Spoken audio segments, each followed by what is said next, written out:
Good morning. मी सोनाली. तर आले होते नेहमीप्रमाणे कामावर. सकाळचे ना 6 वाजले होते. तर कशा आहात तुम्ही सगळे? मजेत ना? तर इथे बनवायची होती मला भेंडीची भाजी. तर चला मी कशा पद्धतीत बनवते तुम्हाला दाखवते. तर मी कढईमध्ये तेल घातलेलं, थोडासा ओवा घातला, तुम्ही बघू शकता, आणि त्याच्यानंतर कांदा घातला. कांदा मस्त असा परतून दिला, म्हणजे जास्त काळाही नाही आणि जास्त लालही नाही. तुम्ही बघू शकता मी अशा पद्धतीत कांदा परतून घेतला. त्याच्यानंतर ना भेंडी घातली, त्याच्यामध्ये हळद, थोडंसं लाल तिखट, मीठ आणि थोडंसं धने पावडर घालून मस्त असं परतून घेतलं आणि त्याला ना 5-10 मिनटं मी झाकण ठेवून दिलं. तोपर्यंत मी इथं गाजर आणि बीट ग्रेट करून घेतलं अशा पद्धतीत आणि लगेच टिफिनमध्ये टाकून दिलं. इथं बघा आपली भेंडी रेडी झाली होती ओव्यातली. इतकी टेस्टी लागते ना ही भेंडी, तुम्ही करून बघा कधी माझ्या पद्धतीत. इथे टिफिन भरून, गॅस क्लीन करून, भांडे वगैरे क्लीन करून मी आले होते दुसऱ्या कामावर. तर इथे बनवायचे होते मला कोबीचे पराठे.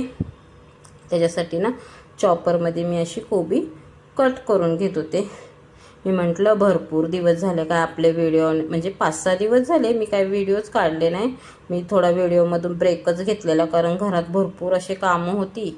त्यामुळं म्हटलं 4-5 दिवस आपण व्हिडिओला जरा ब्रेकच देऊया. तर खूप दिवस झालं म्हटलं व्हिडिओही नाही काढले. तर मी म्हटलं थोडंसं तुमच्याशी बोलावं आज, मग मी व्हिडिओ काढला.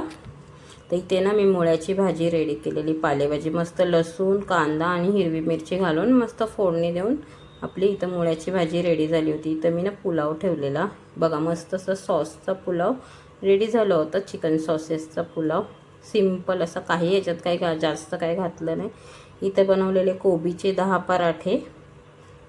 ह्याच्यामध्ये मी कांदा, हिरवी मिरची, कोथिंबीर, ओवा मस्त असं घालून स्टफिंग करून कोबीचे पराठे बनवलेले.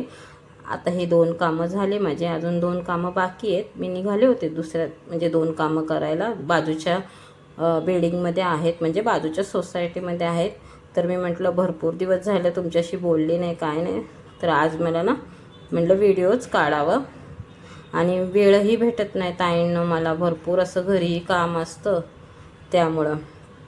तर एक ताई बोलल्या तुमचा व्हिडिओ कोण एडिट करतं? तर ताई मीच एडिट करते. कामावर ना संध्याकाळच्या पायऱ्यांवर बसून मी वॉईस देते, कारण घरी जमत नाही वॉईस द्यायला. चाळीमधल्या मुलांचा खूप आवाज येतो, त्यामुळं संध्याकाळचं मी कामांवर पायऱ्यांवर बसून वॉईस देते. तर व्हिडिओ आवडला असेल तर लाईक करा.